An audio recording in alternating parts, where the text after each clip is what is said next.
بسم اللہ الرحمن الرحیم. ویب سائٹ کریئر کاروان کے سیگمنٹ سکسیس سٹوری میں میں ہوں خالد ارشاد، اور آج ہماری مہمان شخصیت ہیں معروف صحافی، استاد اور کالم نگار جناب توفیق بٹ صاحب. توفیق بٹ صاحب ایک معروف شخصیت ہیں پاکستان میں، اور جتنے حوالوں کا میں نے بھی ذکر کیا، اس کے سوا یہ ایک بہت بڑے سماجی کارکن بھی ہیں، اور انہوں نے اپنے کالمز اور اپنی کوششوں سے دکھ انسانیت کے لیے بھی بہت سی خدمات سر انجام دی. توفیق بٹ صاحب سے ہم اس انٹرویو میں پوچھیں گے ان کی ابتدائی زندگی، اور پھر بحیثیت استاد اور کالم نگار انہوں نے جو ترقی حاصل کی اس سفر کے حوالے سے. السلام علیکم. جی وعلیکم السلام. کیسے ہیں آپ؟ الحمدللہ خالد صاحب. اچھا، تھوڑا سا آپ اپنا فیملی بیک گراؤنڈ سے شروع کرتے ہیں، اور آپ کی ابتدائی زندگی جو ہے اس سے متعلق ذرا نوجوانوں کو تھوڑا سا بتائیے. فیملی بیک گراؤنڈ یہ ہے جی کہ ہم ایک لوئر مڈل کلاس سے تعلق تھا. میرے والد صاحب جو ہیں وہ ان کی کپڑے کا ان کا کاروبار تھا اندرون شہر میں، اور وہ بالکل ایک ان پڑھ آدمی تھے. اور میں جہاں ان کے غیر تعلیم یافتہ ہونے کا ذکر میں نے کیا، تو اس کے ساتھ میں یہ بھی بڑے فخر سے یا عاجزی سے بتانا چاہوں گا کہ میں نے اپنے غیر تعلیم یافتہ والد صاحب سے اتنا کچھ سیکھا کہ وہ کچھ میں نے اپنے یونیورسٹی میں اور اپنے گورنمنٹ کالج میں نے اپنے پی ایچ ڈی اساتذہ سے بھی نہیں سیکھا. جو وزڈم کی باتیں، جو عقل کی باتیں، جو دانش اور جو تربیت جی میرے ان پڑھ والد محترم نے میری کی. یعنی آپ کی شخصیت سازی میں جو بنیادی کردار ہے وہ آپ کے والد صاحب کا ہے؟ جی میرے والدین کا ہے. میرے والدین کا ہے، اور میں نے ان سے حوصلہ سیکھا، میں نے ان سے صبر سیکھا، میں نے ان سے اپنی انا کی اور عزت کی حفاظت کرنا سیکھی، میں نے ان سے قناعت پسندی سیکھی، میں نے ان سے ادب سیکھا، لوگوں کا دوسروں کو عزت دینا میں نے ان سے سیکھا، محبت کرنا میں نے ان سے سیکھا. اور میں آج جو کچھ بھی ہوں میں اپنے بزرگوں کی اور اپنے والدین کی اور اپنے دوستوں کی اور بہت سارے لوگوں کی جو میری زندگی میں مختلف حوالوں سے موجود ہیں، بہت سارے رشتے جو میری زندگی میں مختلف حوالوں سے موجود ہیں، ان سب سے میں نے کچھ نہ کچھ سیکھا اور میں آگے بڑھا. اچھا، اسکولنگ آپ کی سرکاری اسکول ہوئی، ٹاٹ اسکول سے پڑھے؟ سینٹ ماڈل اسکول جو ہے وہ ایک بڑا لاہور میں مقبول لوئر مال میں بڑا زبردست اسکول، اور اس اسکول میں ایک زمانے میں ایڈمیشن اتنا ہی مشکل تھا جتنا آج کل ایچیسن کالج میں ایڈمیشن جو ہے وہ مشکل ہوتا ہے. تو تب بہت ہی زبردست معیار تھا ہمارے اسکولوں کا، سرکاری اسکولوں کا بھی بہت زبردست معیار تھا. اب تو بس کچھ نہ کچھ یہ سرکاری اسکول تھا نا؟ یہ سرکاری تھی، اب بھی سرکاری اسکول ہے. سرکاری اسکول تھا، اور بہت زبردست اس کی جو ہے وہ یہاں پر داخلہ بڑی مشکل سے ملتا تھا. تو یہاں سے میں نے ابتدائی تعلیم تو میں نے رنگ محل مشن اسکول سے 5ویں کلاس تک، اس کے بعد پھر سینٹ ماڈل اسکول سے، اور پھر گورنمنٹ کالج سے. پھر جی سی سے آپ نے گریجویشن کی یا ماسٹرز کیا؟ گریجویشن میں نے کی تھی گورنمنٹ کالج سے، اور اس کے بعد پھر میں نے پنجاب یونیورسٹی سے جرنلزم میں ماسٹر کیا تھا. اچھا، جن دنوں آپ جی سی یو میں تھے، آج کل گورنمنٹ کالج یونیورسٹی جو ہے، آپ مختلف سوسائٹیز کا بھی حصہ رہے، میوزک سوسائٹی کا بھی حصہ تھے؟ جی بالکل. اور ڈبیٹنگ سوسائٹی میں بھی رہے؟ جی بالکل. اچھا، یہ جو ایکٹیویٹیز تھیں، خصوصاً میوزک کی طرف جانا، یہ تھوڑا سا کرجیس والی بات نہیں تھی؟ یہ بغاوت کا پہلو نہیں تھا اس دور میں کہ بھی ایک لوئر مڈل کلاس فیملی کا بچہ کالج میں؟ نہیں بالکل ایسی بات نہیں تھی. میرے تو گھر میری فیملی, میرے والد صاحب میوزک لور تھے. والد صاحب ہمیں فلمیں دکھانے کے لیے بھی لے جاتے تھے. بہت چھوٹے تھے ہم, بہت ہی مجھے یاد ہے جب ہم نے فلمیں دیکھی, بنارسی ٹھگ دیکھی, اور اب تو وہ حقیقت میں ہم بنارسی ٹھگ دیکھ رہے ہیں. اس وقت ہم فلموں میں بنارسی ٹھگ دیکھا کرتے تھے, اور پنجابی فلموں کا ایک بڑا چارم ہوتا تھا, اور لوگ سینما گھر ہمارے بھرے ہوئے ہوتے تھے, اور بہت ہی زبردست جو ہے وہ سلسلہ تھا. اس طرح میرے والد صاحب میوزک لور تھے, وہ محمد رفیع کو بہت سنتے تھے, مکیش کو, مہدی حسن کو, نصرت فتح علی خان کو. تو یہ کوئی ایسی بات نہیں کہ ہم گھر میں مجھے کوئی اس طرح کی پابندی تھی کہ فلم نہیں دیکھنی یا میوزک نہیں سننا, اس طرح کی. ہاں ایک چیز ضرور, وہ سارے والدین اس پہ زور دیتے ہیں, تو میرے والد صاحب بھی اور والدہ محترمہ بھی اس پہ زور دیتے تھے کہ آپ اس کے ساتھ ساتھ جو آپ کی غیر نصابی یا کہنا چاہیے ہم نصابی سرگرمیاں ہیں, اس کے ساتھ ساتھ آپ اپنی جو تعلیم ہے اس پہ بھی ضرور توجہ دیں. بلکہ پہلی جو ترجیح ہے آپ کی وہ آپ کی تعلیم ہونی چاہیے, باقی سب چیزیں تو آپ کے شوق کا حصہ ہوتی ہیں, وہ پھر زمانے کے ساتھ ساتھ اور وقت کے ساتھ ساتھ ان میں تبدیلی رونما ہوتی رہتی. جرنلزم میں آپ نے ماسٹرز کیا پنجاب یونیورسٹی سے, تو یہ آپ کا اس وقت شعوری فیصلہ تھا؟ آپ کو پتا تھا فیوچر میں آپ نے کریئر بنانا ہے ایز اے جرنلسٹ؟ میں گریجویشن کرنے کے بعد تحصیلدار بن گیا تھا, اور اس کے بعد پھر جب میں آپ سرکاری جاب میں آ گئے. جی ہاں, اور اس کے بعد جب میں نے وہاں پہ دیکھا کہ یہ میرے مزاج سے بالکل مختلف ایک جاب ہے, اور میرا تو شوق ہوتا تھا لکھنے پڑھنے کا, اور گھر سے جو پیسے ملتے تھے ڈریس کے لیے یا کہ آپ جوتیاں خرید لیں یا کپڑے خرید لیں, تو ان کے بھی میری کوشش ہوتی تھی, میں رسالے خرید لیتا تھا. تو بہت چھوٹے تھے جب بچوں کی دنیا, کھلونا, بچوں کا باغ, اس طرح کے جو بچوں کے میگزین ہوتے تھے, رسالے ہوتے تھے, وہ ہم پڑھتے تھے. تو میرا تو یہ شوق تھا, اور مجھے بولنا بڑا اچھا لگتا تھا, اور پڑھنا اور لکھنا بڑا اچھا لگتا تھا.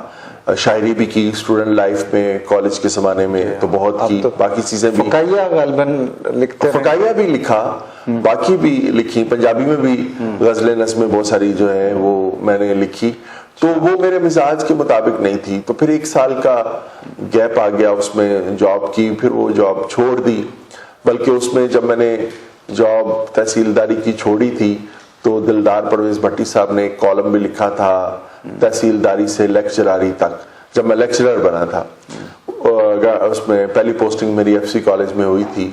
تو پھر اب اللہ کا شکر ہے کہ میں اب تک یہی ایک سوال تھا کہ آپ نے سرکاری اس دور میں, اور پھر لوئر مڈل کلاس گھرانے کا بچے کے لیے تو یہی ہوتا ہے کہ ایک سرکاری جاب, اور تحصیلداری یعنی بہت اچھی جاب کنسیڈر ہوتی تھی. ہاں اس وقت تو بہت اچھی جاب تھی. کیسے کریج کر لی کہ بھی نہیں میں اپنے شوق کو یا اپنے اندر جو میرے ایک مزاج ہے میں نے اس کو فالو کرنا ہے؟ 2 چیزیں تھیں. ایک تو یہ تھا کہ وہ میں اس میں اپنے آپ کو فٹ محسوس نہیں کر رہا تھا. ایک تو کرپشن اس میں بہت زیادہ تھی, آپ بہت مشکل تھا کہ ایک خاص ماحول میں, ایک کرپٹ ایٹماسفیئر میں, ایک جب سارے جو ہیں وہ آپ کے نائب تحصیلدار, پٹواری, قانونگو سارے وہ لگے ہوئے ہیں. تو میں پہلے سوچا کہ میں جو ہے وہ کچھ تبدیلی کروں اس سسٹم میں رہ کے, اور ساری چیزیں جو ہیں وہ, اور پھر میرے اوپر جو میرے اسسٹنٹ کمشنر تھے اور باقی لوگ بھی تھے وہ بھی اس بہتی گنگا میں پوری طرح ہاتھ دھو رہے تھے, بلکہ غسل کر رہے تھے. میں نے محسوس کیا کہ یہ اس سسٹم میں نہیں رہ سکوں گا. میرے والدین نے میری تربیت اور طرح سے کی ہوئی ہے, تو میں گزارا نہیں کر سکوں گا, اور یہ سسٹم بھی میرے ساتھ گزارا نہیں کر سکے گا. ہم دونوں ایک دوسرے کے ساتھ گزارا نہیں کر سکیں گے. تو میں نے اپنے والد محترم سے مشورہ کیا. میں نے کہا ابو جی مزہ نہیں آ رہا. تو انہوں نے کہا کیا مطلب؟ میں نے جب اس کی تفصیل بتائی تو انہوں نے کہا آپ چھوڑ دیں, آپ کون سا ایسا مشکل ہے, آپ مزید آگے تعلیم حاصل کریں, اور جو آپ کے مزاج کے مطابق ہے آپ وہ کریں. تو پھر یہ مجھے پڑھانا بہت اچھا لگتا تھا. میں اپنے کچھ گورنمنٹ کالج کے اور کچھ اسکول کے ٹیچرز سے بڑا میں انسپائریشن محسوس کرتا تھا. میں ان کا بڑا مداح تھا. مجھے اچھا لگتا تھا جب وہ کھڑے ہو کے بات کرتے تھے, بولتے تھے, ہماری تربیت کرتے تھے, ہمیں سکھاتے تھے. تو مجھے بڑا اچھا لگتا تھا, اور میری خواہش تھی کہ میں بھی کبھی ان کی طرح جو ہے وہ ایسے ہی اپنے اسٹوڈنٹس کی تربیت کروں, ایسے ہی میں انہیں پڑھاؤں, ایسے ہی انہیں میں سکھاؤں. تو بس جو میری خواہش تھی اللہ پاک نے اس کے مطابق رستہ بنا دیا. جرنلزم کیا اور ٹیچنگ کی طرف. جب جرنلزم کیا تو اس کے بعد پھر پبلسرز کمیشن سے جو ہے میری سلیکشن ہو گئی ایز لیکچرر, اور پہلی پوسٹنگ میری ایف سی کالج میں ہوئی, اور وہ بڑا یادگار زمانہ تھا ایف سی کالج کا. پھر اسے جنرل مشرف نے اپنے مخصوص مقاصد کے لیے امریکنز کے سپرد کر دیا, امریکن چرچ کو دے دیا. 4000 جو ہے وہ مڈل کلاس لوگوں کے بچے اس تعلیمی ادارے میں پڑھتے تھے, اور وہ گورنمنٹ کی ایک شان ہوتی تھی. ایف سی کالج کا بڑا ایک مقام ہوتا تھا. 2 ہی کالج ہوتے تھے, یا گورنمنٹ کالج ہوتا تھا یا ایف سی کالج ہوتا تھا. مجھے یہ اعزاز حاصل ہے کہ میں گورنمنٹ کالج میں پڑھا اور ایف سی کالج میں نے پڑھایا. لیکن اب جو ہے وہ پھر اب حکومتوں کے اپنے فیصلے ہوتے ہیں, حکومتوں کی اپنی مجبوریاں بھی ہوتی ہیں, اور انہی مجبوریوں کے تحت جنرل مشرف جو ہے وہ امریکن چرچ کو یہ ادارہ واپس انہوں نے کیا. حالانکہ یہ ادارہ جو ہے وہ 1971 میں جب یہ نیشنلائز ہوا تو یہ برٹش چرچ کے پاس تھا. لیکن جنرل مشرف نے اس کو امریکن چرچ کو واپس کیا, امریکن چرچ کو دیا, واپس نہیں کیا, اسے دیا.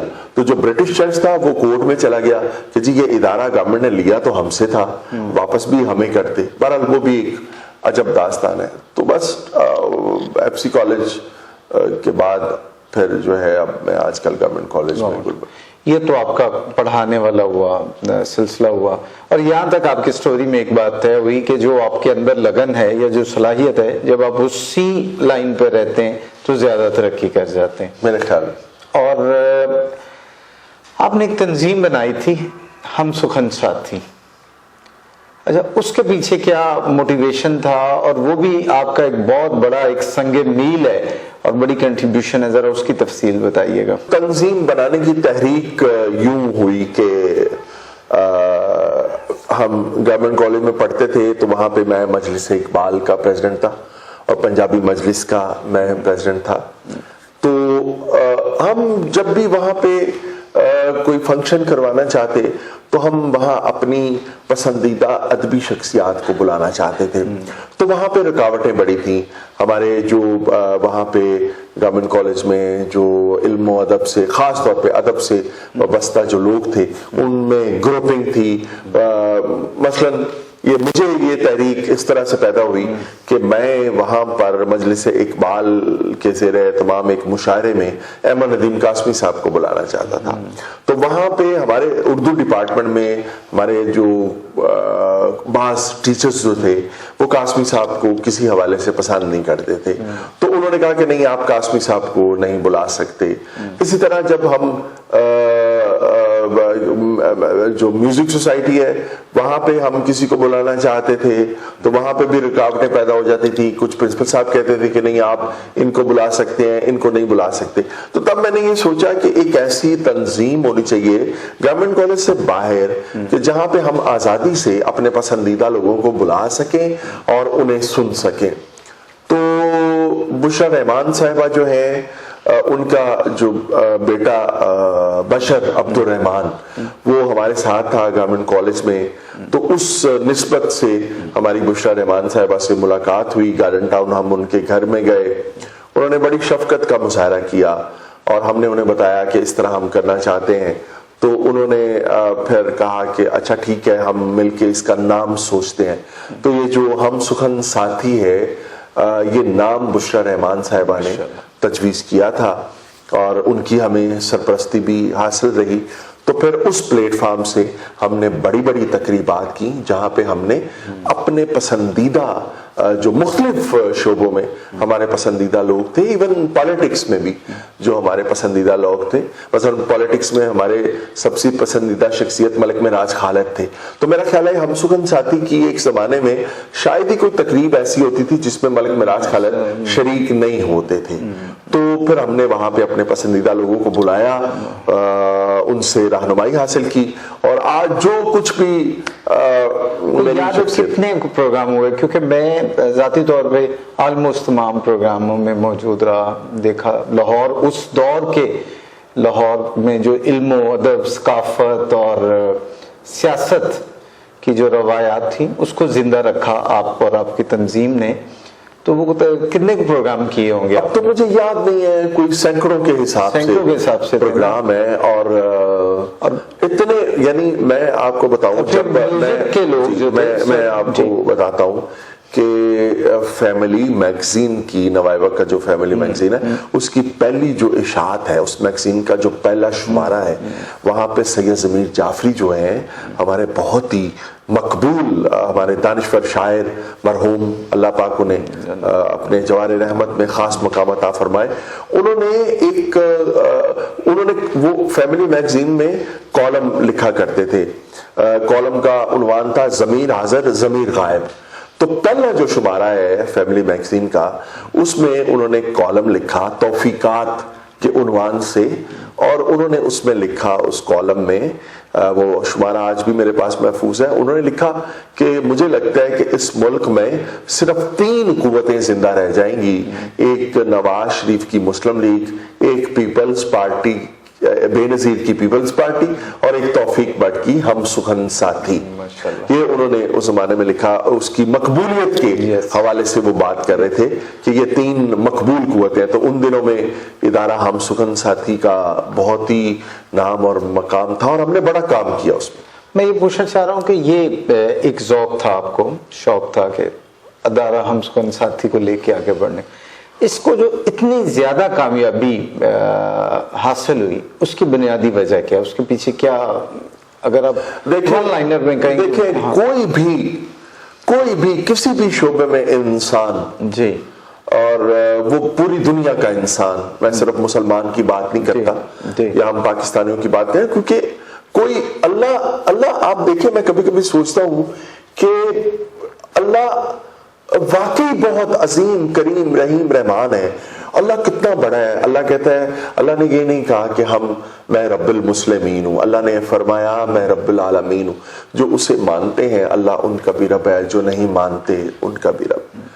تو پوری دنیا کے لوگوں کے بارے میں مجھے یہ اطمینان ہے کہ ان کی اول و آخر کسی بھی شعبے میں کامیابی جو ہے وہ قدرت کی، اللہ کی منظوری کے بغیر نہیں ہوتی. یہ تو ہمارا ایک دینی نقطہ نظر ہے، دینی ایمان ہے، اور یہ ایمان میرا بڑا مضبوط ہے کہ قدرت کی منظوری کے بغیر پتہ بھی نہیں ہلتا، اور ایک قدم بھی انسان جو ہے وہ کامیابی کی طرف نہیں بڑھ سکتا. جہاں تک آپ دنیاوی بات کر رہے ہیں، تو میرے خیال میں اس میں کسی بھی شعبے میں کامیابی کے لیے جو دعائیں ہیں وہ بہت انسان کی مددگار ثابت ہوتی ہیں. خصوصاً والدین کی جو دعائیں ہوتی ہیں وہ انسان کے لیے بہت بڑی ایک، میں سمجھتا ہوں کہ اس کے راستے کھولتی ہیں، بعض اوقات بند راستے بھی کھولتی ہیں. میرے والد صاحب اور والدہ ایک بہت خوبصورت بات کرتے تھے. ہمارے ہاں تو یہ سمجھا جاتا ہے کہ، یا کہا بھی جاتا ہے کہ بھئی جو انسان کے مقدر میں ہے وہ اسے مل کے رہتا ہے، اور جو انسان کے مقدر میں نہیں ہے اس کے لیے آپ جتنی مرضی ٹکریں مارتے رہیں وہ نہیں ملتا. میرے والدین نے ایک مختلف فلسفہ ہمیں دیا اور ایک مختلف سوچ دی. انہوں نے فرمایا، میرے والدین فرماتے تھے کہ جو انسان کے مقدر میں ہے وہ اسے ضرور مل جاتا ہے، اور جو انسان کے مقدر میں نہیں ہے وہ آپ دعاؤں سے لے لیتے ہیں. ٹھیک ہے، یہ نہیں ہے کہ وہ نہیں ملتا. اور یہ بھی وہ فرمایا کرتے تھے کہ جو انسان کے مقدر میں ہے وہ آپ بد دعاؤں سے کھو بھی سکتے ہیں، اور جو نہیں ہے وہ دعاؤں سے لے بھی سکتے ہیں. تو اس سوچ اور اس فلسفے کے تحت محنت کی، بلکہ محنت کی توفیق بھی اللہ دیتا ہے اور پھر اس محنت کو رنگ لگا دیتا ہے یا قبول کر لیتا ہے۔ ٹائم مینجمنٹ کیسے کرتے تھے آپ؟ پڑھاتے بھی تھے، خود لکھنے پڑھنے کا بھی عمل جاری تھا، ہم سخن ساتھی بھی چلا رہے تھے، کریئر کے ابتدائی دنوں میں تھے، اور پھر مجلسی تھے بہت زیادہ۔ میں اب بھی ہوں مجلسی، تو میں اب بھی ہوں، اور اس کے لیے ابھی آپ جو بات میرے سے کر رہے تھے، میں مختلف جو نیوز چینلز ہیں وہ مجھے بلاتے ہیں، اور وہ ان کی مہربانی میرے بارے میں، وہ سمجھتے ہیں کہ جی آپ بولتے بہت اچھا ہے، یا بعض لوگ یہ سمجھتے ہیں، وہ اللہ کا کرم ہے اگر یہ سمجھتے ہیں، اور وہ ہے بھی کہ جی آپ خوش شکل ہیں یا آپ کی شخصیت ہے تو آپ مختلف چینلز والے بلاتے بھی ہیں۔ لیکن میں کہتا ہوں کہ یار بس جو زندگی، جو لائف ایک مختصر سی لائف ہے۔ میں نے دو لوگوں کو دیکھا کہ دو لوگوں نے جو ہے وہ بہت ہی اپنے آپ کو اتنا، دو لوگوں نے بزی کر لیا، اور پھر وہ بدقسمتی سے موت کے منہ میں چلے گئے۔ ایک حسن رضوی ہمارے ایف سی کالج کے بہت ہی محترم، اور ایک دلدار پرویز بھٹی۔ اچھا، تو دونوں آپ کے قریبی؟ بہت ہی میرے دونوں بہت قریبی، اللہ پاک دونوں کو اپنے جوار رحمت میں جگہ عطا فرمائے۔ تو بس میری یہ کالج کلاسز، اور اس کے بعد پھر کالم، آپ جس طرح آج میرے آفس میں تشریف فرمائے، کالم لکھتا ہوں، اس میں مجھے کم از کم کالم میں آلموسٹ 1 گھنٹے میں لکھ لیتا ہوں، لیکن اس کو ٹھیک کرنے میں 3 گھنٹے لگتے ہیں۔ اچھا، ایک کالم جو ہے اس میں میری کوشش ہوتی ہے میں اس میں محنت کروں، اور اس محنت کا صلہ یہ ہے کہ اشفاق احمد صاحب نے میری جو کالموں کا مجموعہ ہے حسب توفیق، اس میں جب وہ پیش لفظ اس کا لکھا تو انہوں نے اس میں لکھا کہ لوگ کالم لکھتے ہیں توفیق، بٹ کالم جنم دیتا ہے۔ مطلب جنم دینے سے ان کی مراد وہ لیول ہے کہ جس طرح وہ ہوتا ہے۔ تو وہ میں ایک بڑے ہمارے مشہور کالم نگار ہیں، تو انہوں نے مجھے ایک دفعہ پوچھا کہ تم کتنی دیر میں کالم لکھ لیتے ہو؟ تو میں نے کہا جی کہ مجھے 4 گھنٹے لگ جاتے ہیں۔ تو انہوں نے کہا اچھا، میں تو آدھے گھنٹے میں لکھ لیتا ہوں۔ میں نے کہا وہ آپ کے کالم پڑھ کے لگتا بھی ہے کہ یہ آدھے گھنٹے میں لکھا ہوا کالم ہے۔ میری کوشش ہوتی ہے میں کالم لکھتا ہوں، بار بار اسے پڑھتا ہوں، اونچی آواز میں پڑھتا ہوں، میں دیکھتا ہوں اس میں ربط ہے، روانی ہے، اس میں ایک شعرانہ جو شعر میں ایک وزن ہوتا ہے، شاعری میں وزن ہوتا ہے، وہ میں نثر میں پیدا کرنے کی کوشش کرتا ہوں۔ تو ٹائم کا آپ نے سوال آپ نے پوچھا تھا، بس وہ مینیج ہو جاتا ہے۔ مطلب میں نے غیر ضروری خواہشات نہیں پالی ہوئی۔ میں سمجھتا ہوں کہ جو کچھ بھی مجھے مقام ملا ہے وہ میری اوقات سے بہت زیادہ اللہ پاک نے مجھے نوازا ہے۔ میری اتنی اوقات میں تصور بھی نہیں کر سکتا۔ لوگ میرے سے محبت کرتے ہیں، پوری دنیا میں جاتا ہوں، لوگ مجھے پڑھتے ہیں، محبت کرتے ہیں، میری شخصیت سے پیار کرتے ہیں۔ اول و آخر یہ اللہ پاک کا میرے پہ خاص کرم ہے۔ اس کے علاوہ یا اس کے سوا میں جب سوچنے بیٹھتا ہوں کہ کیا میرے میں کیا خوبی ہے یا میرا کون سا عمل ہے، تو مجھے کچھ سجائی نہیں دیتا کہ کیا بات ہے، کیا کچھ ہے، کیا نہیں ہے۔ میں اسے سمجھتا ہوں کہ صرف یہ میرے اللہ پاک کا مجھ پہ ایک خاص کرم ہے جو میری اہلیت سے، میری قابلیت سے، میری شخصیت سے، میری فیملی بیک گراؤنڈ سے، میری اوقات سے بہت بڑھ کے اللہ پاک نے مجھے نوازا۔ اچھا، آپ نے خود ہی ذکر کیا ابھی کالم نگاری کا کہ اس کے لیے آپ بڑی محنت کرتے ہیں۔ سوال میرا یہی تھا کہ ابھی آپ کالم ایک اخبار میں نئی بات میں ان دنوں لکھ رہے ہیں، لیکن ہم دیکھتے ہیں آپ کے حلقہ احباب یا آپ کی جو ریڈرشپ ہے، اور دوسرا آپ کی جو اثر پذیری ہے وہ مطلب قومی لیول پہ ہے، سیاسی معاملات کے حوالے سے خصوصاً جو سرکردہ سیاستدان ہیں وہ آپ کے گھر چل کے آتے ہیں، آپ سے گفتگو کرتے ہیں، آپ سے مشورہ لیتے ہیں۔ تو یہ جو لیول آپ نے اچیو کیا ہے، یہ کیسے کیا؟ اس کے پیچھے کیا آپ سمجھتے ہیں، کون سی ایسی چیز ہے کہ جس کی بنیاد؟ کوئی ایسی چیز نہیں ہے۔ میری والدہ محترمہ میرے لیے ایک دعا کرتی تھی کہ میرا پتر مٹی چکے سونا ہوئے، بس اس کے پیچھے صرف میری والدہ کی یہ الفاظ ہے، میری والدہ محترمہ کی یہ دعا ہے کہ میرا پتر مٹی چکے سونا ہوئے۔ تو وہ ہر شعبے میں, صرف اس میں نہیں ہے, ہر شعبے میں میں نے دیکھا ہے کہ اللہ پاک نے مجھے بے پناہ کامیابیوں سے نوازا ہے, اور بار بار میں کہوں گا کہ میری اوقات سے بہت بڑھ کے مجھے نوازا ہے. اور نئی بات کی آپ نے بات کی, میں نے اخبارات میں لکھا, میں نے ایک سب سے جو ایک زمانے میں بڑا اخبار سمجھا جاتا تھا نوائے وقت, اس میں بھی کئی سال لکھا. میں نے روزنامہ پاکستان میں مجیب الرحمان شامی صاحب کی سرپرستی میں لکھا, بلکہ مجھے کالم نگاری کی طرف لے کے شامی صاحب آئے تھے. چودھری صاحب کی خواہش پہ روزنامہ جناح میں بہت عرصہ لکھا.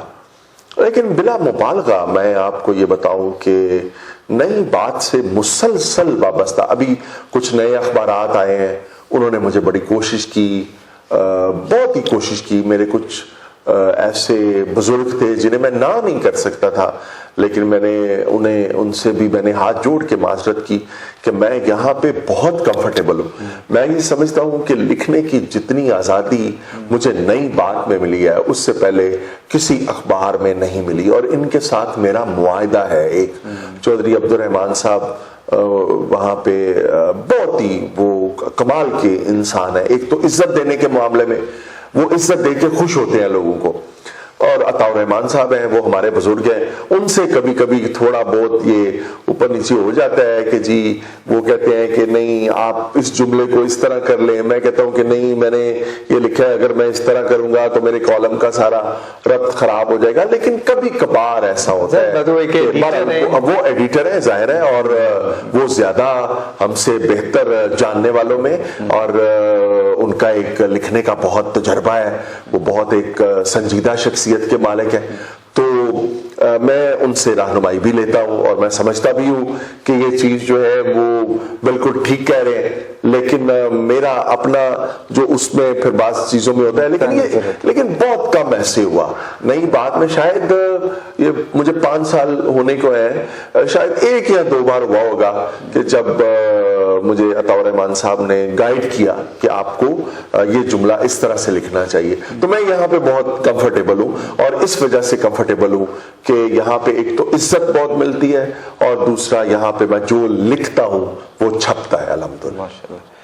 اچھا ٹھیک ہے, تو فیق صاحب آپ نے دنیا کے کچھ 33 کے قریب ممالک میں دورہ کیا, وہاں پاکستانیوں کے جو مختلف گروپس ہیں ان سے خطاب بھی کرتے ہیں, وہاں کی جو سیاسی اشرافیہ ہے ان کے ساتھ بھی آپ کی ویڈیوز سامنے آتی رہتی ہیں. بین الاقوامی سطح پہ جو پذیرائی اوورسیز ملی ہے اس کے پیچھے آپ کا کیا کون سی صلاحیت ہے, کون سی محنت ہے؟